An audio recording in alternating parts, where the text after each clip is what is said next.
بسم اللہ الرحمن الرحیم۔ سورہ یوسف ہم پڑھ رہے ہیں۔ سورہ یوسف کی 23 نمبر آیا مبارکہ، تیسرا رکوع ہے سورہ یوسف کا۔ اعوذ باللہ من الشیطان الرجیم، بسم اللہ الرحمن الرحیم۔ وراودته التي هو في بيتها عن نفسه وغلقت الأبواب وقالت هيت لك قال معاذ الله إنه ربي أحسن مثواي إنه لا يفلح الظالمون۔ حضرت یوسف علیہ السلام کو عزیز مصر نے خریدا اور اپنی گھر والی کو کہا کہ ان کے ساتھ اچھا سلوک کریں اور گھر میں رکھیں تاکہ ہم ان سے فائدہ اٹھائیں یا ممکن ہے اپنا بیٹا بنا لیں۔ تو حضرت یوسف علیہ السلام اس طرح عزیز مصر کے گھر میں رہنے شروع ہو گئے۔ اللہ تعالیٰ نے جوانی عطا فرمائی، حسن کمال کا تھا، اور پھر آداب، اخلاقیات، یعنی تمام جو اوصاف تھے وہ اعلیٰ درجے کے تھے۔ ظاہری حسن بھی، باطنی حسن بھی، روحانی جمال بھی، جسمانی جمال بھی۔ تو یعنی یہ سب کیفیات ہو تو ان کی طرف کسی کا مائل ہو جانا یہ ایک یعنی معمولی سی بات محسوس ہوتی ہے، لیکن حضرت یوسف علیہ السلام کی پاک دامنی کا یہاں ذکر ہو رہا ہے کہ وہ جو عزیز مصر جس نے حضرت یوسف علیہ السلام کو خریدا تھا، اس کی بیوی نے حضرت یوسف کو پھسلانے کی کوشش کی اور اپنے دام فریب میں ڈالنے کی کوشش کی، پھنسانے کی کوشش کی، لیکن اللہ تبارک و تعالیٰ نے انہیں محفوظ رکھا۔ یہ آج کی آیات مبارکہ اس کو بیان کر رہی ہیں۔ وراودته التی، اس نے پھسلانے کی کوشش کی، التی ہوا بیتھا، اس خاتون نے کہ جس کے گھر میں حضرت یوسف رہتے تھے، ان نفسی، حضرت یوسف علیہ السلام کو اپنے جال میں پھنسانے کی کوشش کی۔ وغلقت الابواب، اور اس نے دروازے بند کر دیے۔ وقالت، اور کہا، ہیت لکا، آؤ میری خواہش پوری کرو۔ قال معاذ اللہ، حضرت یوسف نے کہا میں اللہ کی پناہ مانگتا ہوں، انہ ربی احسن مثوایا، بے شک جو میرا رب ہے اس نے مجھے بہت اچھے طریقے سے ٹھہرایا ہے، میری بہت عزت افزائی کی ہے۔ انہ لا یفلح الظالمون، بے شک ظالم جو ہے وہ فلاح نہیں پاتے، کامیاب نہیں ہوتے۔ حضرت یوسف علیہ السلام کو دعوت گناہ دی گئی، دروازوں کو بند کر دیا گیا، اور وہ جو عزیز مصر کی خاتون یعنی ان کی بیوی، اس نے آپ کو اپنے جال میں پھنسانے کی بہت کوشش کی، تمام دروازے بند کر دیے۔ اور روایات میں اس کا تفصیلی ذکر ہے کہ اس نے حضرت یوسف علیہ السلام کو جب دعوت گناہ دی تو آپ نے اللہ کی بارگاہ میں توجہ کی اور عرض کی، مالک اب یہاں نکلنے کا میرے لیے کوئی اور راستہ نہیں ہے سوائے تیرے کرم کے اور تیرے فضل کے۔ جب اس نے کہا کہ نہیں، تم جو ہے وہ میری خواہش کو پوری کرو ورنہ تمہیں اس کا خمیازہ بھگتنا پڑے گا، تو آپ نے کہا تمہیں خیال کرنا چاہیے، میں اللہ تعالیٰ کی پناہ مانگتا ہوں اس چیز سے۔ انہ ربی، یہاں رب سے کون مراد ہے؟ بعض نے کہا ہے کہ رب سے مراد اللہ تعالیٰ کی ذات ہے، کہ وہ میرا اللہ ہے جس نے مجھے ہمیشہ عزتیں دی ہیں، تو تم کیا کر رہی ہو؟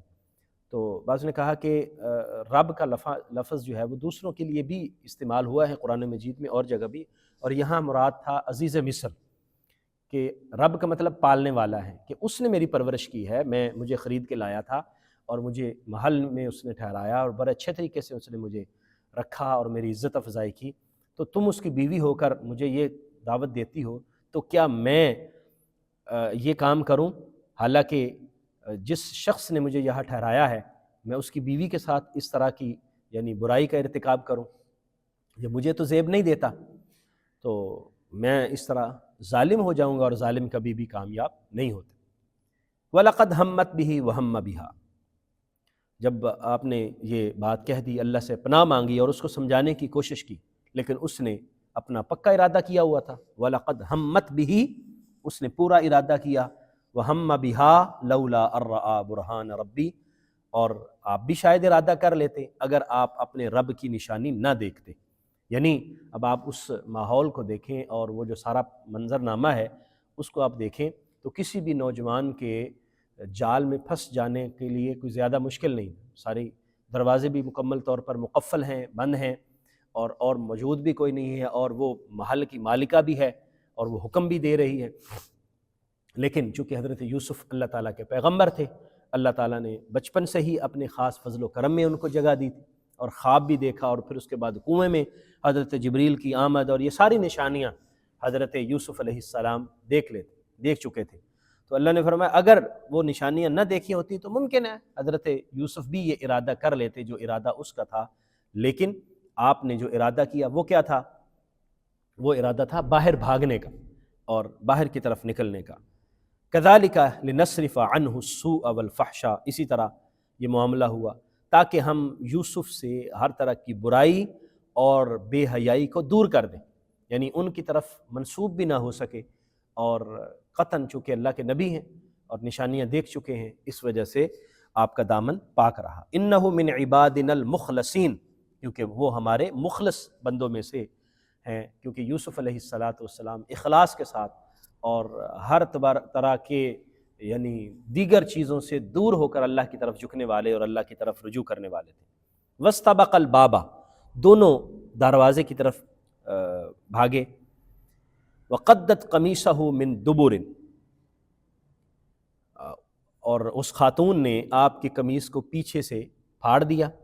وَأَلْفَيَا سَيِّدَهَا لَدَى الْبَابِ، اور دونوں نے پایا کہ وہ جو اس کا شوہر کا خامند تھا وہ دروازے پر کھڑا ہے۔ یعنی حضرت یوسف علیہ السلام جب دروازے کی طرف بھاگے تو اللہ کی قدرت ایسے ہوئی کہ تمام دروازے کھلتے چلے گئے۔ مفسرین نے لکھا ہے کہ وہ 7 دروازے تھے جو اس کے کمرے تک آتے تھے محل کے، اور سارے دروازے اس نے تالے لگا دیے تھے۔ اب وہ دروازے ویسے تو کھل نہیں سکتے تھے بغیر چابی کے، لیکن جب حضرت یوسف علیہ السلام باہر کی طرف بھاگے تو اللہ تعالیٰ کے کرم سے وہ دروازے کھلتے چلے گئے، اور پیچھے سے پھر اس نے حضرت یوسف کو پکڑنے کی کوشش کی۔ جب پیچھے سے دامن پکڑا تو وہ قمیض پھٹ گئی، اور آخری دروازہ کھل گیا۔ جب جیسے ہی آخری دروازہ کھلا ہے تو سامنے عزیز مصر تھا، اس خاتون کا شوہر۔ قالت ما جزاء من اراد باہلک سوءا، اس نے فوراً پینترا بدلا اور کہنے لگی اس کی سزا کیا ہے؟ ما جزاء، کیا سزا ہوگی؟ من اراد باہلک سوءا، جو شخص تیرے اہل کے ساتھ برائی کا ارادہ کرے، جو تیری بیوی کے ساتھ برا کام کرنے کا ارادہ کرے، اس کی سزا کیا ہونی چاہیے؟ الا ان یسجن، سوائے اس کے کہ اس کو قید کر دیا جائے، او عذاب علیم، یا اس کو دردناک عذاب دیا جائے، تکلیف دہ عذاب دیا جائے۔ جب ایسی سچویشن ہوتی ہے کہ عام طور پر قصور مرد کا ہی سمجھا جاتا ہے کہ مرد جو ہے اسی نے ہی یہ ساری شرارت کی ہوگی اور اسی کی ساری کارستانی ہوگی، اور اس نے بھی فوراً یہی جو ہے وہ کھیل کھیلنے کی کوشش کی، اور عزیز مصر کو کہنے لگی کہ دیکھو میرے ساتھ اس نے برائی کا ارادہ کیا، اب اس کی سزا کیا بنتی ہے؟ یا یہی بنتی ہے کہ اس کو قید کر دیا جائے، یا یہی ہے کہ اس کو سخت سزائیں دی جائیں اور عبرت کا نشان بنا دیا جائے۔ قال ہی راودتنی عن نفسی، حضرت یوسف نے فرمایا اس نے مجھے پھسلایا تھا عن نفسی، میری ذات کے متعلق، یعنی مجھے خود اس نے پھسلانے کی کوشش کی ہے اور مجھے خود دعوت گناہ اس نے دی ہے۔ وشاہدہ شاہد من اہلیہا، ایک جو بیوی تھی اس کے گھر والوں میں سے، یعنی اس کے رشتہ داروں میں سے ایک گواہ نے گواہی دی، شاہدہ گواہی دی، شاہد من اہلیہا، ایک گواہ نے اس جو بیوی تھی اس کے گھر والوں میں سے، اس کے اہل و عیال میں سے۔ کیا گواہی تھی؟ ان کان قمیصہ قد من قبل، اگر تو یوسف کی قمیص آگے سے پھٹی ہوگی، فصدقت، تو یہ خاتون سچ بول رہی ہے، وہوا من الکاذبین، وہ جھوٹوں میں سے ہوگا۔ وان کان قمیصہ قد من دبر، اور اگر قمیص پیچھے سے پھٹی ہوگی، فکذبت، تو یہ خاتون جھوٹ بول رہی ہے، وہو من الصادقین، اور وہ سچ بول رہا ہے، یعنی وہ سچوں میں سے ہوگا۔ وہ گواہ جو گواہی دینے والا تھا وہ کون تھا؟ اس کے متعلق بعض نے تو یہ کہا کہ محل کے اندر اس خاتون کا کوئی عزیز رشتہ دار رہتا تھا اور بہت عقل مند اور معاملہ فہم شخص تھا، اس نے کہا کہ مسئلے کو حل کر لیتے ہیں، اگر تو قمیض آگے سے پھٹی ہوئی ہوگی تو پھر یوسف گناہ گار ہوں گے اور وہ خاتون سچی ہوگی، اور اگر قمیض پیچھے سے پھٹی ہوگی تو پھر خاتون گناہ گار ہے، جھوٹ بول رہی ہے، اور جو یوسف ہیں وہ سچے ہوں۔ تو بعض نے یہ کہا ہے کہ وہ اس کی خاتون کا کوئی عزیزہ وہاں رہتی تھی، اس کا بیٹا تھا، چھوٹا سا بچہ تھا، تو جن چھوٹے بچوں نے کلام کیا ہے ان میں سے ایک وہ بچہ بھی ہے جس نے گفتگو کرتے ہوئے کہا کہ یہ مسئلہ اس طرح ہے۔ واللہ اعلم، دونوں چیزیں روایات میں موجود ہیں۔ قرآن نے کہا ایک گواہ نے گواہی دی، جو بھی ہو۔ تو فلما رأى قمیصہ، جب عزیز مصر نے حضرت یوسف کی قمیص کو دیکھا، قد من دبر، تو وہ پیچھے سے پھٹی ہوئی ہے، قالا، تو اس نے کہا انہ من کیدکن، یہ تمہارا مکر و فریب ہے، من کیدکن، یہ تم خواتین کا فریب ہے، ان کیدکن عظیم، بے شک تمہارا فریب بہت بڑا ہے۔ یوسف اعرض عن ھذا، یوسف اس معاملے کو جانے دو، اس بات کو چھوڑ دو، واستغفری لذنبک، اور خاتون کو کہا اپنے گناہ کی معافی مانگ، انک کنت من الخاطئین، بلا شبہ تو خطا کرنے والوں میں سے ہے، غلطی تیری ہے، اور یوسف پر ایسے ہی خام خواہ تو الزام مت لگا۔ حضرت یوسف علیہ السلام کی یہاں پاک دامنی بھی ثابت ہو گئی، اور عزیز مصر نے سارا معاملہ دیکھ بھی لیا، اور حکمت عملی کے ساتھ اس معاملے کو سلجھانے کی اور معاملے کو ختم کرنے کی جو ہے وہ کوشش کی۔ یہ جو آخری سیکنڈ لاسٹ آیہ مبارکہ ہے، اس کے متعلق مفسرین نے بڑی لطیف سی بات لکھی ہے، وہ ایک مزاحیہ سا بھی ایک عنصر ہے اس میں، جو کہتے ہیں کہ وہ جو عزیز مصر تھا اس کی اتنی جرت نہیں تھی کہ وہ خاتون کو ڈائریکٹ کہتا کہ یہ تو نے غلطی کی ہے۔ انہوں نے کہا ان کیدکن، یہ تم خواتین کے فریب ہیں، تمہارے فریب بہت زیادہ۔ اس نے ان کو مخاطب کر کے، حالانکہ اگلی آیت میں یہ بات اس نے کہا بھی انک کنت من الخاطئین، یعنی اگرچہ وہ عزیز مصر تھا اور مصر کے بڑے انتظامی عہدے پر فائز تھا، لیکن بیوی کے سامنے اس کی بھی جرت نہیں تھی کہ وہ اتنی جو ہے وہ جرت سے بول جاتا اور کہہ دیتا کہ یہ تو نے غلطی کی اور تیری ایسی کی تیسی۔ اس نے کہا چھوڑو، جانے دو یوسف، مسئلے کو جانے دو، اور اس کو کہا تو بھی اپنی غلطی کی معافی مانگ لے، اور غلطی تیری ہے۔ تو معاملے پر اس نے پردہ ڈالنے کی کوشش کی۔ اصل میں اس کا عہدہ ایسا تھا کہ اگر بات پھیل جاتی اور دوسروں تک پہنچ جاتی تو بے عزتی ہونی تھی، اس لیے معاملے کو انہوں نے دبانے کی کوشش کی۔ آگے آئے گا پھر معاملہ دبا نہیں ہے بلکہ آگے پورے شہر میں پھیل گیا۔ تو ان آیات مقدسہ سے جو ہمیں سبق ملتا ہے وہ یہ کہ انسان کو ہمیشہ پاک دامن رہنا چاہیے۔ اس کی طرف چیزوں کی غلط نسبت بھی ہو رہی ہو تو اللہ تبارک و تعالیٰ سچ کو ہمیشہ آشکار فرما دیتا ہے۔ ایک وقت آتا ہے سچ سب کے سامنے آ جاتا ہے، لیکن انسان پاک دامن رہے اور انسان اپنے آپ کو محفوظ رکھے۔ اور دوسری یہ ہے کہ انسان ارادہ کرے تو اللہ تعالیٰ اس کے لیے اسباب بھی پیدا کر دیتا ہے، دروازے بند ہوں تو اللہ تعالیٰ وہ بھی کھول دیتا ہے، لیکن انسان جو ہے وہ اللہ کی اطاعت اور فرم برداری کی کوشش کرے تو ساری چیزیں آسان ہو جاتی ہیں۔